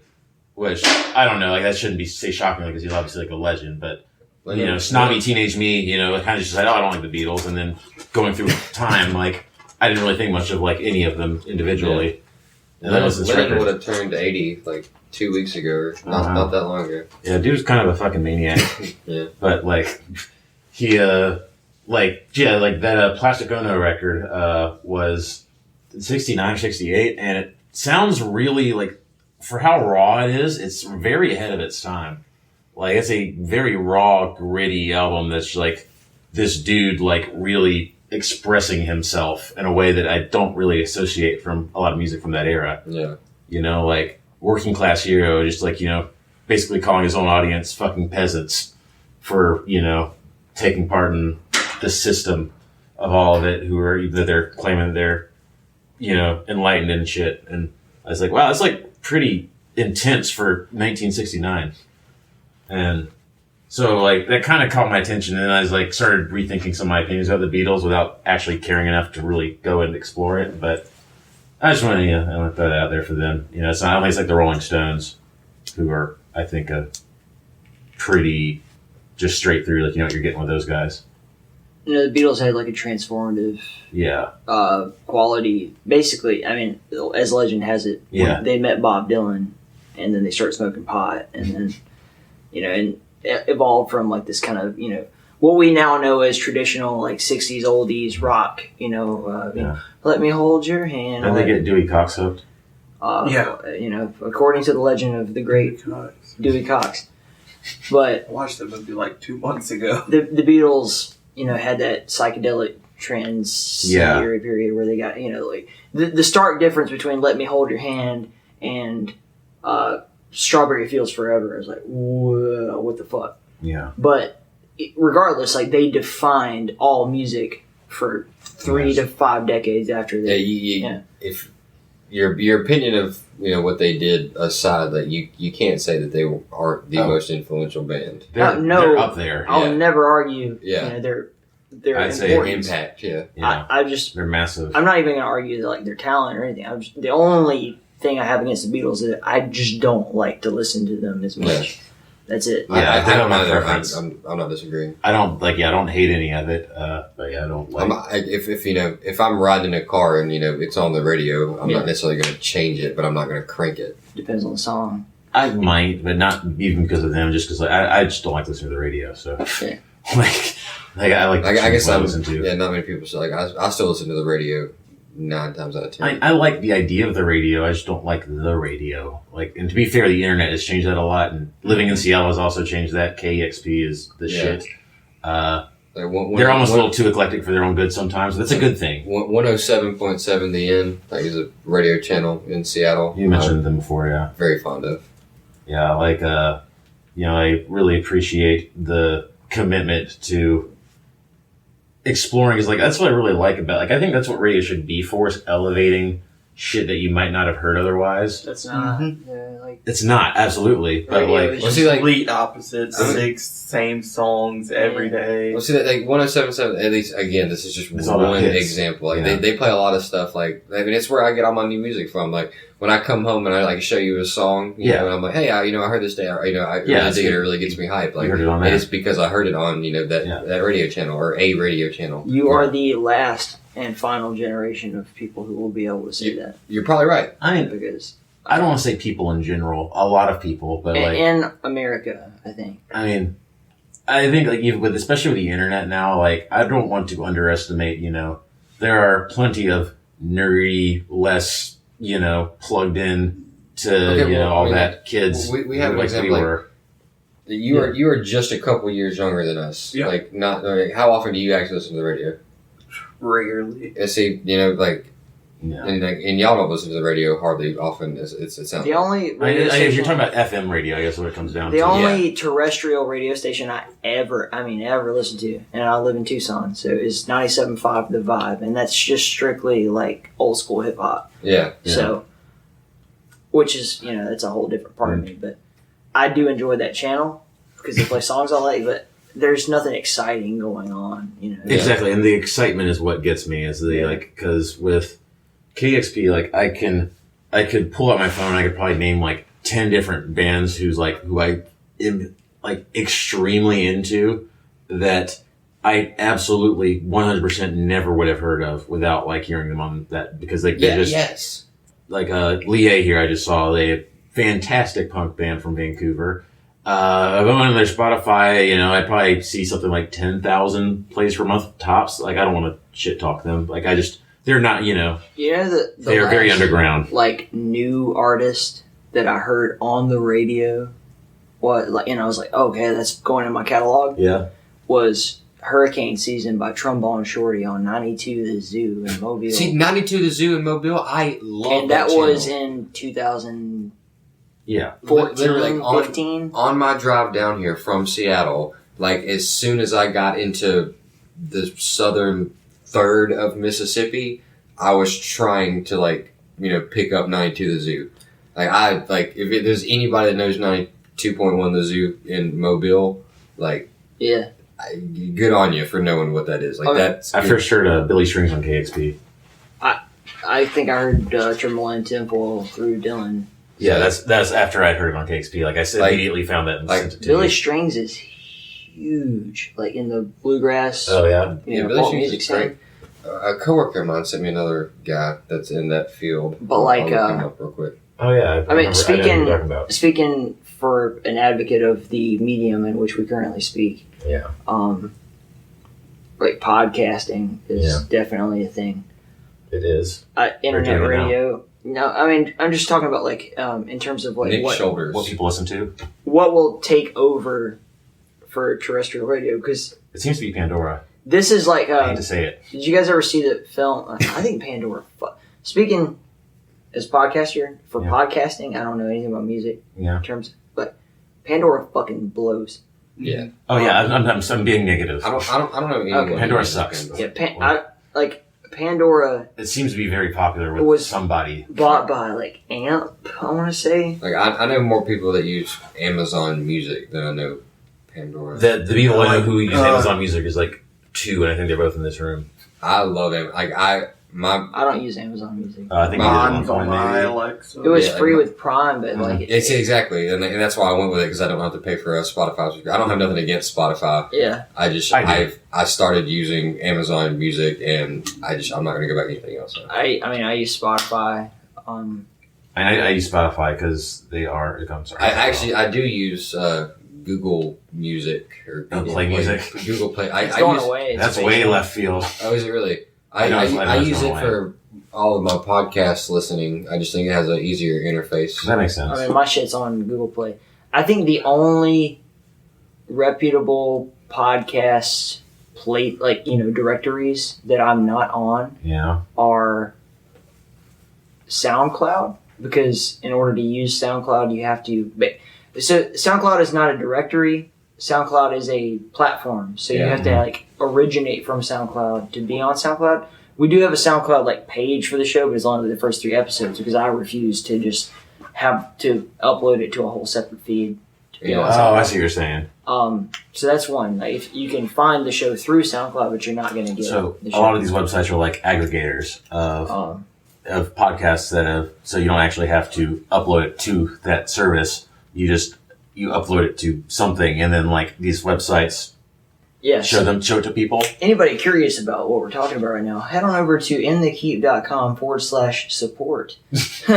And no, seriously, there's a link to Buzzsprout on there, but I use Buzzsprout. I'm not product plugging, but I legitimately do. That's what you use. I legitimately use Buzzsprout because you can do this yourself. Like anybody can just take their RSS feed from whatever website that they post their shit RSS on. is what I was thinking of. I still don't comprehend that.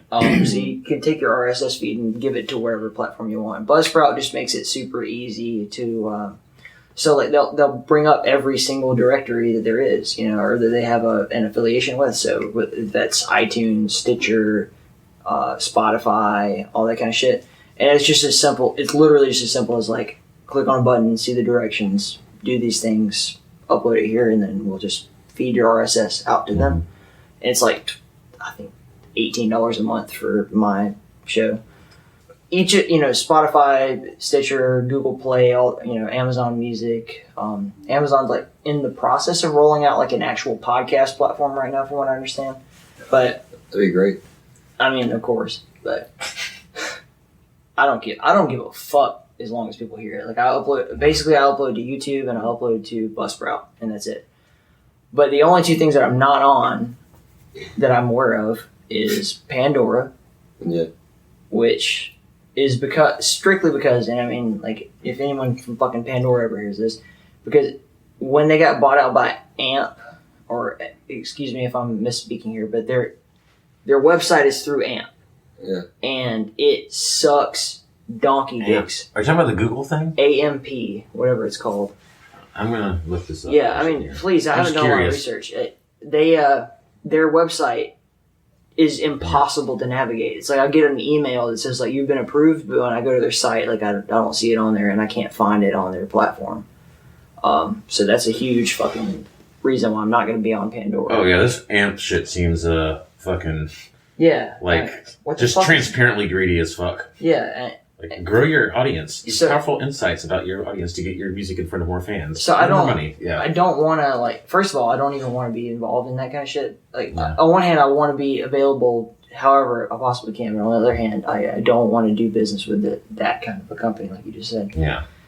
And also, it's just impossible to fucking navigate. It's so, like, overbloated. That's the same reason why you brought up Amazon Music earlier, Jacob. I deleted Amazon Music and got off of that platform because it's fine on your phone. It's not so bad. Mm-hmm. But on your PC, it's like... Amazon Music sucks dick. It is the most bloated It's excellent on the phone. I literally... I probably spend, like, in total, an hour and a half on my laptop a month. I would be trying to play Quake, and Amazon Music would be... It's like an automatic background application. It's one of those things you have to download shitty proprietary software. If I'm on my laptop, like, not if I'm like actually having to spend some time on my laptop and I want music, I'm probably just going to go to YouTube. Yeah. Yeah, I'm not a fan of YouTube for music. I don't like ads, and I'm not paying for YouTube Premium or whatever the fuck. For me, just like the compression and shit too. But I know I'm a minority there. It's not such a big deal for podcasting because... Oh, well, yeah. Yeah. But definitely for music. For music, yeah. That's like, like on the podcast thing, you talk about these different methods of, of how people use them. Like, my example there would be like, I listen to one podcast or I guess, a series of podcasts by the same people, but it's on a it's behind a, subscription on their own website. So, I'm not really going to any other place to listen to that. And the other one would be like a BBC podcast on like German history. So like, which is on BBC's website as well. David Meltzer. We're Wrestling Observer / Figure 4 online for anyone who wants to go and listen to that. Like if you're a fan of wrestling, you probably already know about them. But yeah, they crank out a shitload of content and he is not go. I don't know if it's even audible on the microphone, but Tristan is snoring up a storm in here, bro. It's like a grizzly bear. Yeah. You're talking about Dave Meltzer. Oh yeah, Brian Alvarez especially. I want to shout him because he's like the person who actually handles the audio. But yeah, they just crank out so many shows every week, and it's kind of become like more and more of a ritual for me. Like I'll even throw it on when they're talking about something I don't care about, and just because like I enjoy listening to the banter. Yeah, I think that's you have a personal connection with them. Exactly. Like it's become to the point. Like I just realized, I think I looked at like my account and it's like I started subscribing to that, and I've canceled a few times for money reasons. But like since 2015, so that's like 5 years. They've been a regular part of like I'm on my break at work at Walmart several years ago, or more recently just when I'm driving to work, or just a thing when I wake up, or when I actually finish watching a wrestling show. That's like. A thing that like I kind of go out of my way to do. Yeah. But in general, I guess like I'm an outlier and not really useful in trying to take this sort of small sample poll for podcast audiences because I'm just not really a part of it. Now there's like that's it. A lot of different ways as you said, like there's different ways that people kind of like enter the medium, Mm-hmm. and there's different ways that people approach it, the medium. Mm-hmm. So in their case, like Dave Meltzer and Brian Alvarez already had an Yes. audience, you know, that were reading, like, you know, the Wrestling Observer and that kind of shit. Yeah. In general. So they put it up behind a subscription wall. Yeah, and they've been doing and it's been around, I think, a lot longer than podcasting has been a very popular thing. So that's probably a big part of it. Is just like it's already set up there. Yeah. And I want to say like it is. Some of it is like all the free shit is like available on RSS. I want to say, and they've actually started uploading like clips of different segments to YouTube and shit like that. Like only enough to like kind of work as an advertisement functionally, but but still like it's actually they're kind of getting with the times in that respect. But yeah, I think that's a big part of it too. Is just how long it's been around. Like it's the format that's existed for a very long time. Daniele Bolelli, who does History on Fire podcast. Yeah. He also does the Drunken Taoist. I believe that is totally free. But History on Fire, he's like a historian, so he just does monologue, historical storytelling kind of stuff. But he put his shit on some platform, and a lot of people do that. Like I think Russell Brand also did it. They put it behind a paywall to subscription service, and then they'll do a certain amount of free and open upload to everywhere RSS kind of style shit, like quarterly, just to be as an advertisement to the rest of their product. But I feel like that only works if you already have an established audience. Like absolutely. There's no way I would not. Like what you said is absolutely true. Like that. Like they are one of that. At least I'm aware of. They're the only people I'm personally aware of that I can see getting away with that. In my the thing, if I mention my dad, that it's like he knows who they are, but because he spends his only thing right now is just being on the internet. So, but yeah, if I, whenever I mention that I actually pay for their service, it's just wow, that's weird. Podcasting is because of people like, Rogan and a lot of, just in general, it's something that people expect to receive for free. So then it becomes, dependent on the advertisement model, either because it's on YouTube or because they do actual ads within the show. Yeah. And so, a good example is Sam Harris does his show, and I have very mixed feelings about the way he does it. But he refuses to do ads because he hates the advertisement model all the way around. And I don't disagree with him necessarily in terms of why am I selling you underwear or toothbrushes or what the fuck ever kind of shit. When you're tuning in to hear about in Sam Harris's case philosophy and politics and that kind of shit, and that's all fine and dandy. But his show, he'll release it, and he'll only release a partial version of it to everyone. So it's after 45 minutes or an hour, it just fades out into nothingness. And he's like, you're subscribed to only the free feed. If you want to be on the subscriber feed, it costs exactly this much money. But it's a teaser. No, but here's the thing. And this is why I think this is the genius of it, but also the part that I it grinds my gears is that he will, if you write him and say, I can't afford to give $1 a month for the show, he will literally approve anybody. He's we will not let money be the reason why you don't get the full content, but you just have to tell us that you can't afford it. Yeah, that's dope. I mean, it's baller. I see where there might be some sort of you don't. I love the idea of a lot of people paying for it, while other people are probably just going to get it for free, even though I imagine the amount of people listening to his podcast who can't afford $1 a month is probably pretty small. I'm just being realistic here. I mean, that sounds like a first world problem thing, but in the first world, $1 a month just is not much at all. But I definitely dig that a lot. Especially if what he gives you is something of substance. Some meat from the podcast instead of just being total fluff. Yeah, no, but you get a full 45 minutes to an hour. Probably. But to give the flip side to this subscription service thing, I also just want to illustrate how prolific these guys are. Or I guess again, like I'm gonna give Brian Alvarez most of the credit here. There are some, like, I think he's got a couple of people who do like other shows without him, but he's in like almost all of these.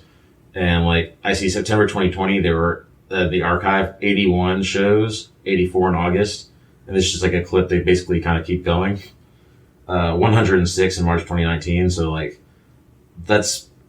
that works out like 2 or 3 podcasts a day. I don't even know how that works. Like I don't listen to them that frequently, but yeah, they probably record them in bulk and then release them over time, unless they're literally just so like they're separate shows with different people. Yeah, unless they're just sitting in a room all day recording podcasts. Yeah, and it's and like say just to give you an idea, like like they do like Observer Radio with Brian and Dave Meltzer most of the time. Recently, they've had some other dude with Dave who I don't want to slight. I don't want to even guess what the name is. But yeah, then like on Fridays, Sundays, and Wednesdays, he's got the Brian and Vinny show with his longtime friend and co-host Vinny, which is a less news-based program and more just fun recapping. Like they'd go through like the entire like Monday Night Wars, for example. Like right now they're working their way through Saturday Night's Main Event and like the Invasion era, which is a lot of fun because there's a lot of things to shit on in the Invasion era, and Saturday Night's Main Event for that matter. But from there, there's just like they used to do an After Dark, which is actually not wrestling related, more like paranormal shit, which I guess interests him. And so like this is like a variety of shows, usually done remotely with people when that like different cast members, so to speak, or co-hosts. And sometimes, guests, like special shows with guests as well, like I know Moxley's been on there and, Darby Allin did one a while back. I don't listen to most of those, but it's guys like that. I will. But yeah. So yeah, I struggle. And also like with that subscription, it's not just for that. Like there's also like access to, the Observer newsletter, which if anyone isn't familiar with, that is literally like a novel's worth of writing every week that this Dave Meltzer does on every little thing that's happening in the industry, and it's absolutely insane. Of pro wrestling. Of pro wrestling, yes. In the pro wrestling industry, I should specify. But yeah, this is a wrestling-based service. I mean, there's some MMA too, but mostly wrestling. And yeah, like it's like I don't want to I feel like they are definitely the exception to the rule there when it comes to a paywall, because yeah, there's a profound amount of content, and again, an established history and fan base already in place. Because, I don't, say Joe Rogan, for example, I don't know how much audio he releases. I'm guessing it's not daily. It's Monday through Friday, or literally Joe Rogan's. It is daily? Joe Rogan's release period is pretty sporadic. Okay. Because a lot of podcasters will release things like, okay, for me, every Tuesday I'm going to put out a podcast. It's basically my promise. Especially when he's got something. For him, it's like he records 3 hours worth of interview whenever the fuck he feels like it, which is usually Monday through Friday. You can almost guarantee 3 a month, or 3 a week. Okay. And that that. Whatever, and come whatever may. And some weeks he won't release anything. Some weeks he'll pre-record them, whatever. And he just constantly puts out content. Yeah. So it's impossible to not see it. Definitely, most indie podcasters, especially people with jobs, can't. Yeah. Do that. Yeah, I can't commit to that level. But yeah, he definitely puts out a shitload of content. But it's not, it's totally, completely, until next year, because it's all going to Spotify. Yeah, I heard about that. He's going Spotify exclusive. But $100 million? I mean, I'm not saying, I don't know. If I was rich as Joe Rogan was, I'd probably do whatever the fuck I wanted. I don't think I'd be worried too much about making more. But I just appreciate that I'm an outlier, at least in terms of Americans, in that way. That's... I've been selling a lot of my records on Discogs, because I can't really move overseas with them, or I should. It'd be just more of a pain in the ass than I care to have. And some, so some of these, someone will make an offer. I always think that's an option. You can make something available to offer. Say, for example, the Django Unchained record with the white blood splatter on it, or the white and red blood spatter. I paid probably $40, $45 for that, and that was when that movie had just come out, and it's still in really good condition. And I think, like, I listed it for 55, which was like lower than almost anything else. Dude made me an offer for like 25 or so, and I declined it at first. And I sent him a message because I felt bad declining it, but I was like, that's just, that's so much lower. I don't think I can do that. And I tried to like negotiate with him a little bit, and he's just like, and then, he had like a story about, him and his wife, are, strapped for money right now. So that's the only reason they're doing that. They might just get the black version that's regular for 20. And, and he said, like, I could probably justify doing like 30 or 35 or so, but otherwise I'll just get this black version. And yeah, fuck it, just take it for 20. Like, I don't care that much, like, if someone gets a record and then like they're not happy with the condition of it, I'm just gonna tell them to keep it and refund them. Like, I will probably never be rich for this reason, but like, I don't care to be. Like, if I get into a position where I make enough money to be rich, I intend to like not necessarily just hang on to all of that, because it's just not how I'm not a hoarder by nature, I guess. So with respect to that, like, I just went on a whole tangent there because of the Joe Rogan thing, but good for him though. Like, $100 million is a lot of money. Like, I assume he might have a family or something that he wants to support. I know it's like a stark difference between you and I is that, so like the difference between the white and black blood spatter, blah, blah, blah, on the cover of the, genuine chainsaw, like, means, and I'm not like diminishing the value. Oh, dude. Means nothing. It doesn't mean much to me either. Like, I want to emphasize, like, I bought it when I saw it in the store because it looked cool. And like, it's like, I'm not a collector in that sense. And like, I know like this Discog site is mostly for people who are. So like, I'm kind of like not really selling to people like me for the most part, I imagine. I feel like most people who are just random pick up records, like usually go to a record store or like eBay.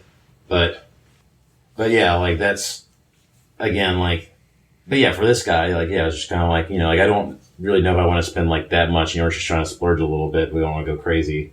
Like, I don't know if I want to go that high for, a record just because the artwork on it is different. And it was like, I totally respect that. And I was just like, oh, shit. Like, he can have it. Like, it's cool looking. And like, I think I got $25 or so out of it. So over the years. So it's like, why not? And that's, and then, like, that'd be true for any of this stuff, even if it's like not rare or whatever. Just like, if I got the impression someone really wanted it, I'd probably just give it to them. Like, I think I was listening to Jamie Josta's show, and he had Doyle from the Misfits on. Yeah. And they were talking about how, like, the Misfits can release a record, just one record. They'll release it in like 10 different colors, like yellow, blue, pink, purple, whatever the fuck. And, good on them. Some fans will legitimately just buy every version of it, and like, and some will be like printed more than others, and then it'll become like a collector's item. Like, I have the yellow version of Among Us or whatever, whatever. Yeah. And on one hand, that's good on them for making their money. On the other hand, it's like, that is so fucking stupid. That's very capitalistic. Well, I mean, right on to the band themselves, but like, I look at the fan who who buys all of them, values that, and I question their sanity. Yeah, like, why does that matter? I see a lot of that, with 9 Inch Nails, who I'm a massive fan of, and many of those records I own are by them, and like a couple of the few that I plan to keep like are by them as well. And those are records I spent a lot of money for. It wasn't necessarily for special editions. It was just like those records in particular were hard to find in any format. Or, I mean, not in any format, but any color or anything like that. It's just like the original release. And they got reissued recently, so the value is probably going way down on them because I just bought those and like, that had been available. But you see the fans on those websites, and it's just like, it's like I will often go to like fan sites or whatever, or, message boards to, get news or at least like see what the discussion is around them. And some of these people will like, again, more power to them. This is how they want to spend their money. But like every tour poster, like they are trying to collect just every last little thing about this artist so they can adorn their, like shrine in their living room to them or whatever. And it's like, many of these people, they're normal folk, like they have wives and families and shit. like this is just their thing, you know, like they love this band a whole lot and they love collecting stuff from them. And I don't have that spirit at all. Like, and I don't necessarily, I'm kind of with you there. Like, I don't understand it. I don't want to judge it. I know people like collecting is a very popular hobby for a lot of people, you know, be it a band, a specific band, or just records in general, or action figures, you know, classic pinball machines. I don't know. The video game, fucking, hey, Fred and Steven, you know, if you guys are listening to this, people bewilder me with their, you know, fixation on collecting things. Like, I don't understand it. It's not a judgment. It's just like, I literally don't get why. It's a different mindset. Yeah. Like, why do you have to? Who is it? I just don't get anything out of it. Varg Vikernes from Burzum. I'm an avid reader of his. I don't appreciate everything he says, especially because he's kind of a contentious fella. There's no way to put it. There's no good way to put it other than like he's definitely very divisive. But in terms of his philosophies on, you know, like spiritualism and such things, coming from like a pagan background, I do appreciate his perspective in a lot of ways. But one of the things he talked about was the difference between the Eastern philosophies of, you know, like Buddhism, where they, you know, reject material.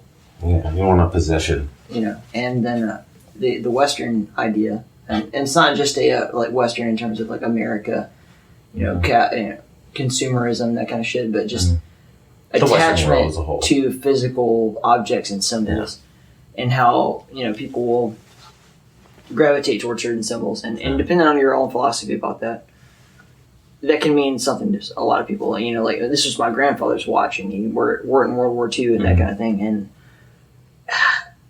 yeah, I don't get that. I mean, I get I appreciate like the sentimental value of something from a grandfather or something like that, but like I don't personally like. I don't have that attachment to anything. Like the scene in Pulp Fiction where it's like, you know, like your father wore this in his ass. Like, yeah, there's no object I want that much. Yeah, like I'd feel really shitty if like I found out that like someone went through health like to make sure I could have this object that is functionally useless. Yeah. like you're just like all right, I guess I have to keep it just because like it meant so much to you. Like I really wish you hadn't done that. But then there's the other side of it, where it's like, you know, there's one thing I just want to hold every Misfits record, and it's kind of where we started on this. But there's another thing where it's like, collection. If it was so important to like your ancestors that this particular thing be passed on, then it becomes like a whole different responsibility. Yeah, exactly. Even if you didn't necessarily want it, and it's like, cause like and it depends a lot on like how you feel about the afterlife, because it's like, you know, if you are a more of a atheistic, you know, mindset towards things, then, you know, if your dad smuggled this pocket watch in his ass for you, and then he died, and it's yours now, and he wanted you to have it, like ultimately, you know, like he's dead. It doesn't really matter. Like you can sell it. Like, you know, like it feels shitty, but like in your heart, because you know, like, you know, it wasn't what he wanted. But ultimately, like, he doesn't matter anymore. But if you do believe in any kind of afterlife, or like in my case, like, just don't really, I'm not sure. Like, I think it's insane to claim that you do know. Like, it's, in that case, then just, well, you know, like, who knows? Maybe he's still out there somewhere, you know, so I guess I have to do it. But also, most of the world is theistic in some sense, and in that sense, like, it makes a lot of sense why that's so common. I think that, like, we use these terms, afterlife and, like, you know, reincarnation and things like that. And I think this is really far-fetched, but I hypothesize that these are all just words that we use in place of explaining multi-generational passage of ideals. Right, so like this idea that you'll be reincarnated into another life, like you physically, well, you're not going to probably based on all the evidence we have, as far as I know. It's just like Die and then be reborn as a squirrel or whatever. it's like the limitations of language failing us. Yeah, but I think that, you know, if you have children or if your friends have children and you pass knowledge on to them, that is you reincarnated in another life, right? Like, so your ideals and your intention will be reborn in another generation. Yeah. Or, you know, carried on through another generation. And I don't know, like, I struggle with that, and I talk about it a lot in the video game industry. Like, it just in general, like, people, like, I mentioned Chuck Jones earlier, like, for a guy, him, you know, the guy who literally made more, like, Gordon Freeman, to struggle to find work in the video game industry is such a glaring example of a lack of value for wisdom. Yeah. You know, it's like, well, what do you have to offer? You're not like versed in all the modern tools or, you know, whatever, and he probably is, but yeah. But like, you know, people like, what is his value? But it's like, he can teach you so much about just what goes into this industry. Like, he's made every mistake there's possible to make. He can tell you what mistakes not to make or what to focus on instead of like wasting your time. It's kind of like there's something about the difference between like a good blank and a good teacher. Yeah.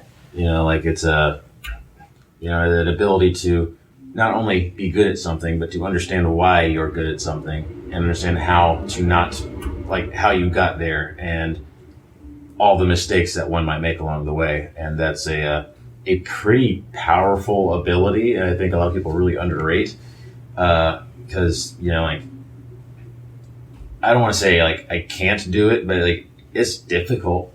Like it's a really tricky thing, is, you know, something comes naturally to you, or even if there's like you just do it and it doesn't come naturally to you, but you brute force your way through it without that sort of you know, going back and like revisiting, like, okay, like what went wrong here and all of that. And like I'll actually credit, and it's kind of silly, but like the getting really into the Souls games, or Bloodborne specifically, but like, you know, From Software games and like their philosophy of design, really, I think, kind of like almost straightened me out in that sense. Like, it kind of gave me that perspective of just like, you know, like, okay, banging my head against the wall doesn't work here. I really need to, like, you know, go back, assess, you know, like, they are games that really require you to think about how you're attacking something and why that is failing. And that's why they are so prohibitively difficult, because most video games really don't ask that of you. And I don't blame someone for not wanting that, because like ultimately it's more work. If I have a really long day at work, sometimes I'll pass on that. And sometimes I won't, because like something like Sekiro is like just so smooth that it's like meditative at a certain point. But yeah, like it's that ability to assess your own self and then also use that information to inform others is a really invaluable thing that, I mean, like, I see what we pay teachers, and granted, many teachers are bad, but that's also probably because we don't pay teachers. So, like, it's a self-perpetuating cycle there. Yeah. I just think that it's like and you talk about like Souls, like that game, that's a series of games that have had such a profound influence on so many people. It's like impossible to ignore. Yeah. In terms of what we can take away from that, you know, into the future, is it just a game, or is it just like a philosophy on how you transfer information to people and that level of immersiveness? Mm-hmm. Like I definitely think that its influence is like felt in a lot more ways than are obvious. Like, you know, like ignoring stuff like Neo or what was that, Remnant from Ashes or whatever. Like, you know, like Souls clones basically. Mm-hmm. Not that I don't want to diminish, like, say, Neo. I know it's like supposed to be a good game, but you know, like, there's just an obvious influence there. It's like this borrowed heavily from this other game. I mean, it's a Souls-like game. Souls-like. It is a name of a genre. Yeah. Yes. Metroidvania is the name of the genre. Yes, or do you know where a roguelike originated? from Rogue. Rogue? See, I didn't know that. Like, I assumed as much, but I've never heard of Rogue on its own. So I've heard of Rogue Warrior, but that is not the same thing. I mean, it wasn't until probably the mid 2000s when people really started saying the term first person shooter, because for a long time that meant Doom. The word was Doom clone. Yeah. Doom clone was first person shooter. That's some interesting bit of history there. Cause that makes all the sense in the world, but that wasn't involved back then. Yeah, it's very strange. And eventually, who knows, maybe there'll eventually be a Souls-like genre title of its own. It won't just be Souls-like anymore. Oh, it is. If you go on, I think this is a difference between, the PC and, console audience, but, if you go on itch.io, which is, the market for indie developers. That's they did that crazy-ass bundle recently, didn't they, for... the racial justice bundle. Yeah. It's a great value. Yeah, it was like 1,000 games or something. I mean, regardless of how you feel politically, that was a fantastic bundle. But I personally found it classy, but yeah. On top of all that, but yeah, amazing bundle either way. That's astonishing. It was some transitions into the nighttime playing here for some. Jacob's going to sleep. I am probably not terribly far behind. I don't know how long I'm gonna go. I'm happy to keep going because I enjoy talking. But let's call it a night because Jacob's going to sleep and he's got to get married in 2 days. Yeah, and I have to do. We can do this again under a better recording scenario. Yeah, and honestly, I mean, I assume you do a lot of this remotely, where I live, so I don't know that I should be a regular guest on your show or anything like that. I don't really have much to talk about, but if you ever just would enjoy to do this again, that's always something we can do. Let's leave it up to you. Yeah, there you go. Good night.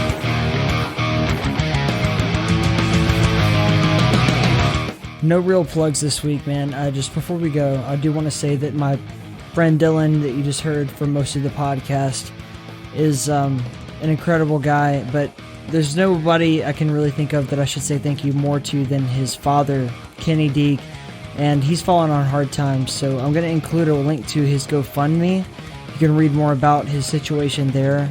Please consider giving to it, and if you like this show, let me know. We'll do more like it, but until next time, stay in the keep.